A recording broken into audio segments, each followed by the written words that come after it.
cause I don't really care anymore, cause motherfucker, I'm a CNA. Let me hear all you bitches say if you are a CNA. Just work until the day we get paid, certified nurses, assistant. Until you forget a bitch, cause when the bomb is say, motherfucker, I'm a CNA. Let me hear all you bitches say if you are a CNA. Just work until the day we get paid, certified nurses, assistant. Until you forget a bitch, cause when the bomb is say, And also, empty colostomies or ileostomies. As I back us through the holes of about 1,000 cc's. That's milliliters, some regular mathematics. Some CNAs deal with detox and drug addicts. Some alcoholics, some crackheads trying to break their legs and limbs to get high on meds. I've been strangled a couple times and punched in the nose. They're bitten and shitted on and they call me bro. I also empty catheters full of urine. As a tube goes your peel and bladder just stupid thin. Fuck, that would suck to have a tube up my dick with a tube the size of an inch thick. But shit, it's cool, I got plenty more. Some patients with BD's more than food in a grocery store. You with a bitch, cause I ain't gonna stutter. And you know I do cocksucker, cause motherfucker, I'm a CNA. Let me hear all you bitches say if you are a CNA. Just work until the day we get paid, certified nurses, assistant. Until you forget a bitch, cause when the bomb is say, motherfucker, I'm a CNA. Let me hear all you bitches say if you are a CNA. Just work until the day we get paid, certified nurses, assistant. Till you forget a bitch, cause when the bomb is say,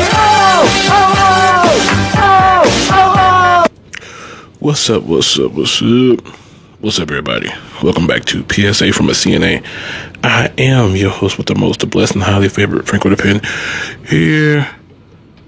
I want to thank you for spending this a little bit of your evening, of your Wednesday evening with me. A smidgen, just the tiniest bit of your Wednesday evening with your boy. Shout out to the first and last time listeners. Shout out to everybody who is currently working second shift. Shout out to everybody who is gonna go in for third shift, because the motto of this podcast is, I hope to never be mandated to work that shit myself, even though I do get mandated fairly often. How's everybody doing on this Wednesday evening? Sorry about the late start. I wanted to start at 9:30, but had some technical difficulties with some equipment. Hopefully I solved the problem now and in the immediate future, hopefully. So how is everybody doing on this Wednesday evening? Hope everybody is stressed and COVID free. All right. Real sneakily, COVID cases trying to make a comeback like Jordan in the flu game, and I don't like that shit. Okay. And I don't like that shit. I didn't know. Well, let me rephrase that. I did know some nursing homes still have COVID units. I did not know how many nursing homes and hospitals still have COVID units. I'm all like, I guess for some reason in my head I was like, okay, the world government or United Nations or whatever the fuck, they did a worldwide experiment. The people got COVID, they gave us the vaccine, and now COVID wasn't nothing to worry about. Not true at all. COVID never went nowhere. Shit just died down. Still people out here, still residents out here with COVID. Still employees getting COVID. That shit shocked me. Let's say, at my job at one time, and I haven't even been working there that long in retrospect, but all of third shift at one time, like everybody on third shift caught COVID because one girl came in and had COVID and brushed shoulders with the rest of her crew, I guess. And I was just sitting here like, COVID? That's still around? Still around me? I couldn't believe it. Then we had to COVID test our damn selves, which is fucking annoying. But I'm all like, COVID? What the fuck? Like, I thought you was dead, COVID. Why you just won't go away, COVID? Why you can't come back here, okay? You COVID as a sickness have done all the damage you need to for this generation. Wait till next generation to make a comeback, all right? And I'm not even just talking about like health-wise. You COVID as a sickness have destroyed more relationships than I cared to count. All right. People realize very soon. Not us in the health field, because during COVID we still had to work because, you know, people were sick with COVID. So fuck you, get to work. But for the people who weren't lucky enough to still be blessed with gainful employment, those are the people who got to stay home and receive a check and slowly realized that maybe this person that I live with and said that I love, maybe I don't like them as much as maybe I don't like them as much as I thought I did. Like, maybe I loved you in droves. A lot of people realized, like, a lot of people outside of the health industry realized by staying home 24/7 with all of this COVID flying around and shit, being in the house 24/7 with the person they was shacked up with was like, you know what? I realized I don't love you 24/7. Like, I love you on, I see you like what, 6 hours a day, maybe. I think that's about how much love I have. I have 6 hours a day love for you.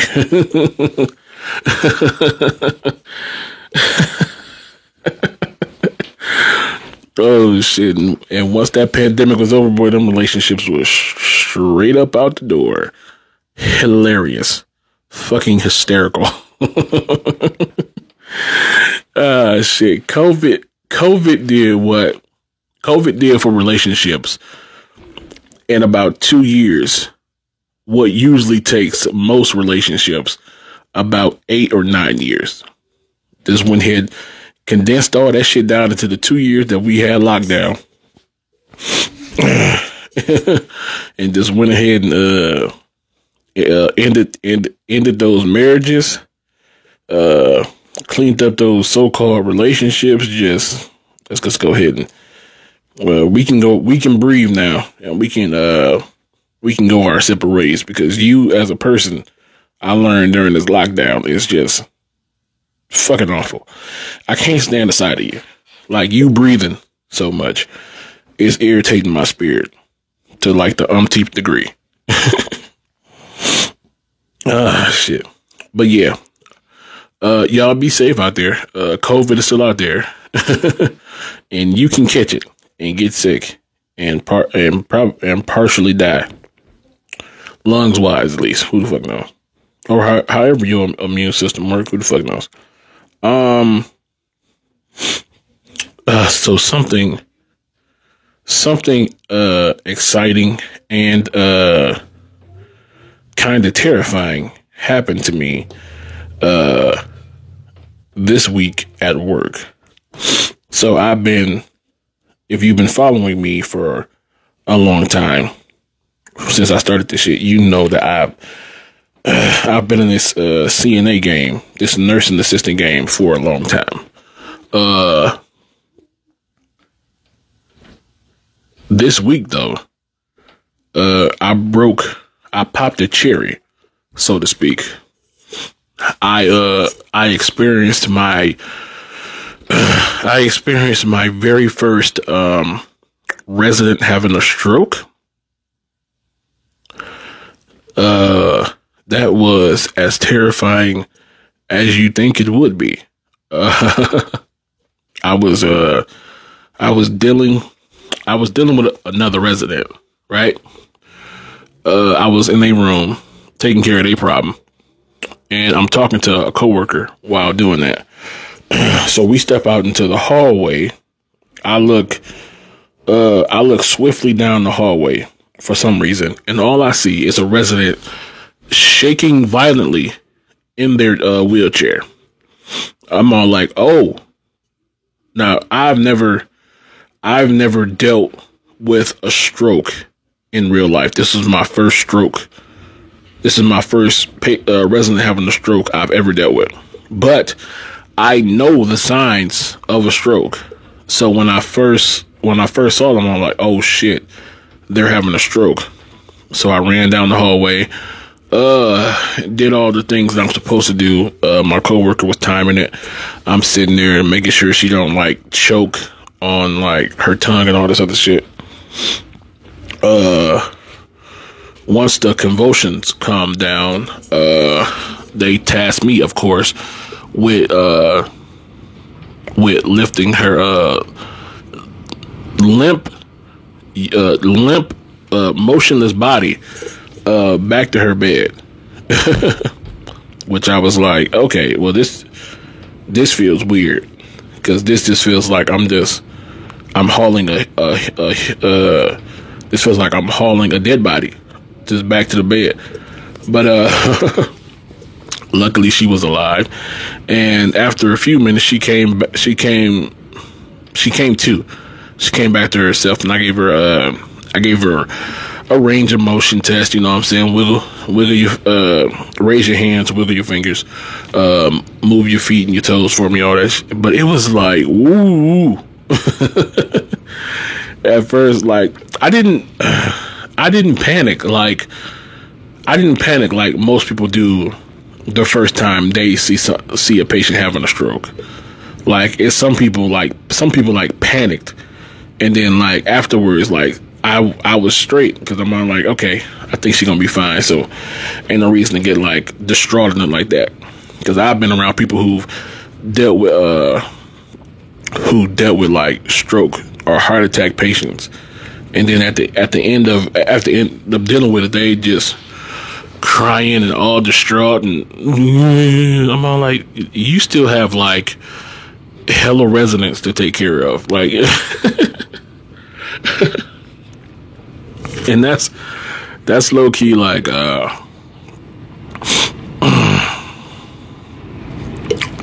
that's low key like one of the it's not really a setback, but it's one of the defense mechanisms that you have when being a nursing assistant. It's like yeah, this dramatic thing just happened, but depending on where you are in your shift, you may not have time to deal with it like a normal human being should. Like, let's say a resident dies.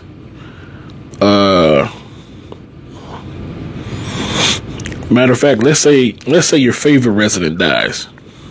Like an hour into your shift. Like you show up for work at 7 o'clock, and your favorite resident like dies at 8. Like you as a nursing assistant, you have to just like eat that. Like you can be sad. I'm not crazy. Like, you don't have to be a robot. You can be sad, but like you still have like other residents that need you, and you still got money. You still got money that needs to be made, and it's like, yeah, okay. Be sad. Take a little time to process what just happened, and let's get back to work, because we still got like hella people to change. Like that sound like that sound like bad and evil when you like say it like that, but thinking about it like that, in that manner is what makes it easier for you to like, so you won't break down like all distraught and crazy like the rest of the day. Like you won't. Some people just hyper emotional, so they be all crying and distraught and snotty nosed and all right. Them the people you just gotta send home, because like you bringing down the mellow of work now. Like we already sad. We don't need your depressing ass up in here just on the grips of suicide, I guess. I don't know. But I don't want to say like I don't want to say being a nurse assistant makes you like emotionally dead or emotionally unavailable or but I feel like being a nursing assistant makes you able to deal with like some of the worst things that can happen to human beings. Like you can deal with that better than most humans because you're surrounded by it on nearly a constant basis. So you don't become numb to it, but you don't become like hypersensitive to it as well. Like if you like as a nursing assistant, if I saw somebody like having a stroke or a heart attack or you know what I'm saying, just fainted in the middle of like the mall, I wouldn't do like everybody else, just and like grasp my pearls and be like useless for like the first 15 seconds, which could be crucial depending on what you're dealing with. Like I saw this 3 times last week during my shift. Like, come on, let's go ahead and do this and that and call these people and check for this and check for that. You know what I'm saying? Just be good, be ready, be prepared. More than regular people. More than people who are not in the nursing field.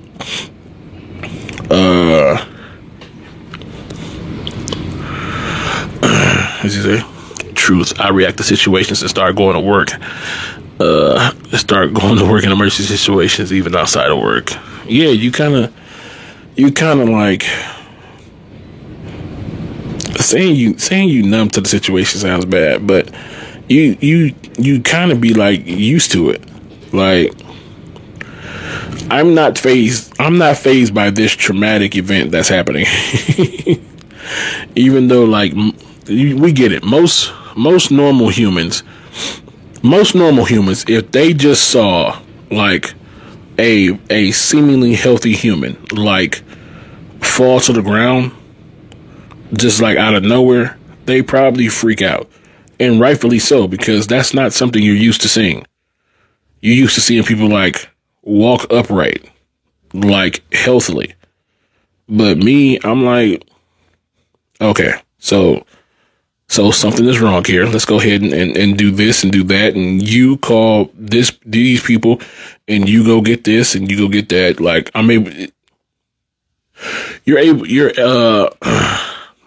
able to show leadership skills by taking charge in a fucked up and dramatic situation, which is always good because I feel like every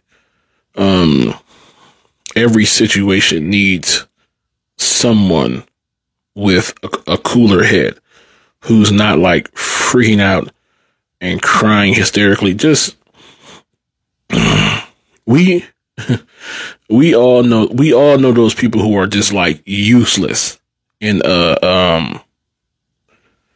almost every situation, but especially a situation that's like traumatic and very traumatic, where a situation where you may need to think very fast. Like this is one of those situations, like a heart attack. Like a heart attack is like somebody having a heart attack is not the time for you to be like sitting around fucking fucking crying and screaming and like acting all distraught. Like this person is having a whole heart attack. Now is the time for action. Like do this, do that, go get this, call these people, do this to them. You know what I'm saying? Blank, blank, blank. You know what I'm saying? Shit need to get done. And I appreciate having those type of people on my team. When one of my residents had the stroke, like I said, luckily, the woman who I was working with was experienced and like not an idiot. And she like immediately jumped into action, which is what anybody in that situation should do. I was hell of appreciative. She was right there before me, already getting like a time on the stroke and all that. Like she was doing everything that she was supposed to do. I was very impressed by that. I also don't,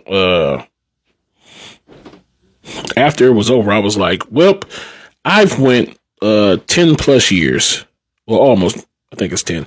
I've gone 10 years without having to deal with a resident having a stroke, right? So I could easily go another 10 years. If I'm lucky, I could easily go another 10 years without a resident having like a stroke or a heart attack or a fall. But I know falls is bound to happen. But like a serious fall, you know, the kind that like breaks hips and kills people, or like a hit to the head that like renders them useless. Keep those away from me. What else? Just all the serious shit. High cholesterol, high blood pressure, all that shit. Keep all that shit away from me. Yeah, it was this week, in conjunction with what happened, but this week already has been a trying week for me. And it's only Wednesday. I still have 2 more days in this week. Well, when do you consider the week over? Some people say the week start on Sunday. Some people say the week start on Monday. So let's see. I don't work this weekend, so I will say I got 2 more days in this work week, and I'm hoping they go by smoothly, so the shit show that has already happened doesn't get another drizzle or icing of shit on top of that. That would be very nice to my brain and soul situation. The worst situation I really ever faced was in rehab tech. A physical therapist brought me in a room because he thought a gentleman was ignoring him. I have a very low voice and seem to be able to get people's attention. More so, he asked me to get the gentleman to come to therapy, only to walk in and start talking and discover the man wasn't ignoring him and he was dead. Of course.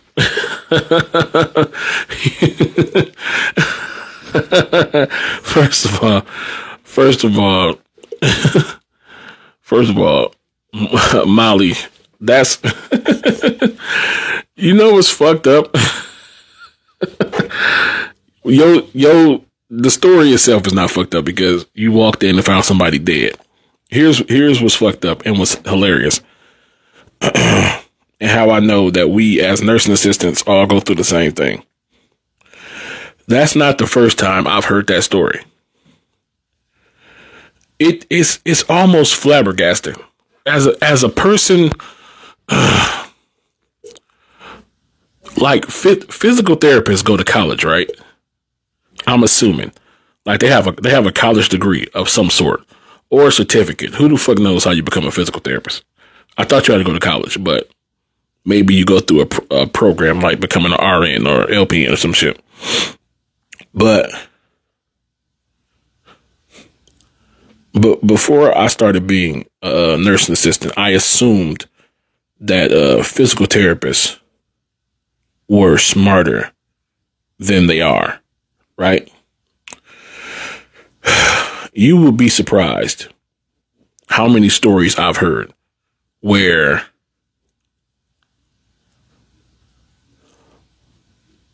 a physical therapist came to get us, just a lonely nursing assistant, because they couldn't figure out what was wrong with a resident. Like they had tried everything, from the shaking, the talking loud, the, you know what I'm saying, patting them, the trying everything just to get the resident to just say something, sit up, acknowledge them. They come get us like, can you come check on so and so? They looking kind of bad. I don't know what's wrong. I want to get them up for physical therapy, or I want to get them up for like an appointment, but they looking this way and they looking like that. And then us lonely nursing assistants, you know what I'm saying? Not college educated, nothing like that. We walk into the room and immediately know, like, this resident is wholesale dead. It makes no. So you mean to tell me that you spend all this money on your fancy college degree or fucking program, however you become a physical whatever, a fucking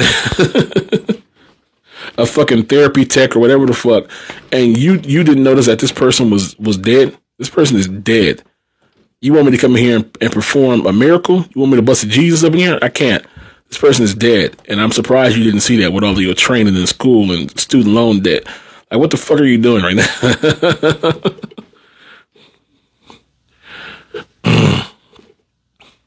What is it? Yep, we do. I'm actually a CNA and occupational therapist assistant now after a 2-year program. This should be this should be so funny. Every time I hear, and it would be okay if it would be okay if that story was an outlier. Like, if I heard that story that you told, Molly, if I heard that, like, if you was like the first person to ever tell me that story, I'd be like, whoa, that's fucking nuts. But I've heard that exact story in like a stupid number of times, to the point where I'm all like, what is the education of a physical therapist? Like, you do physical therapy, which means you have to learn something about the human body, correct? Like, I feel like as a physical therapist doing this shit all day, you have to know something about the human body, but you don't know that a limp human body is dead, is death. It's flabbergasting how many physical therapists can't tell that a body is dead, like a human is dead, and then they go get a CNA. And they go get a nursing assistant, and we just walk in there and be like, yeah, that person's dead. Like, you've been up in here trying to get a dead person to come to physical therapy for the past 15 minutes. Like, you didn't see this person was dead, really? Like, you didn't see them, like, you did all this shaking and trying to get them up, and they didn't groan, they didn't moan, groan, or, you know what I'm saying, cough, or none of this other shit. Get the fuck away from me. You didn't think none of that was weird, huh? Yeah.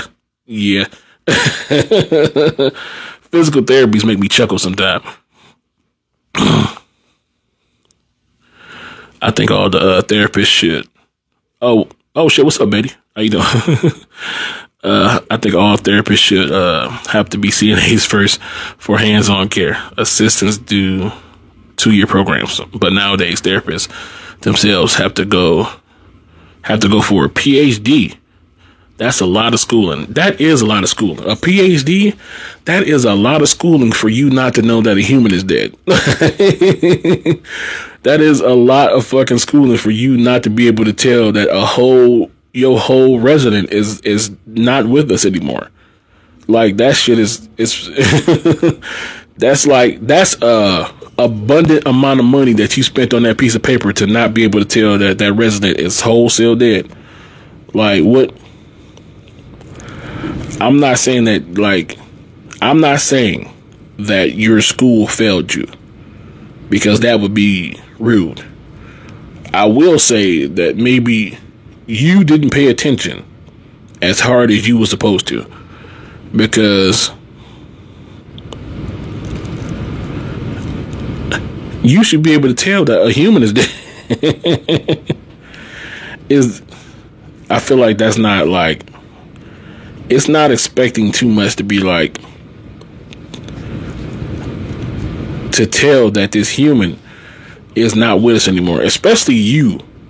You know what I'm saying? Especially you as a physical therapist. You have a whole PhD. I think most of you, like, however you got your shit, like, you should be able to tell, like, this human is dead. Like, wholesale. Like, it shouldn't require me, a CNA, who spent all of 2 months in school to get their license, who spent all of 2 months in a community college to get their license, to, like, to, like, come in here and tell you, like, oh, yeah, this resident is dead. And been dead for a while. And the fact that you didn't notice that is surprising. With your whole, how long do it take to get a PhD? I think that, ain't that is that a 6 year? Between your 4, 6 to 8 years of schooling. Like, this is gonna look bad on your resume, sir. Look, I want to thank all of y'all for spending this small, brief little time with me. I got to go ahead and get up out of here. But if you haven't already, please follow me on Instagram and TikTok at Franco the Piano. You can follow me on Twitter at OMG Franco, but B1 gets the X-rated over there. If you're vaccinated, stay carded up. And if you're not, stay tested. I truly appreciate it. Shout out to all of the first and last time listeners. And shout out to everybody who is officially working third shift right now. We truly appreciate it. I will see you guys this Friday with a brand new episode of the Fast Franco podcast right after I get off work. No bitching by the bar this week. You have to deal with a half hour of Fast Franco podcast and me talking shit about random topics. But until then, I will see you guys next Wednesday with a brand new episode of PSA from a CNA. Love you all and peace. Cause I don't really care anymore, cause motherfucker, I'm a CNA. Let me hear all you bitches say if you are a CNA. Just work until the day we get paid, certified nurses, assistant. Until you forget a bitch, just when the bomb is say, oh, oh.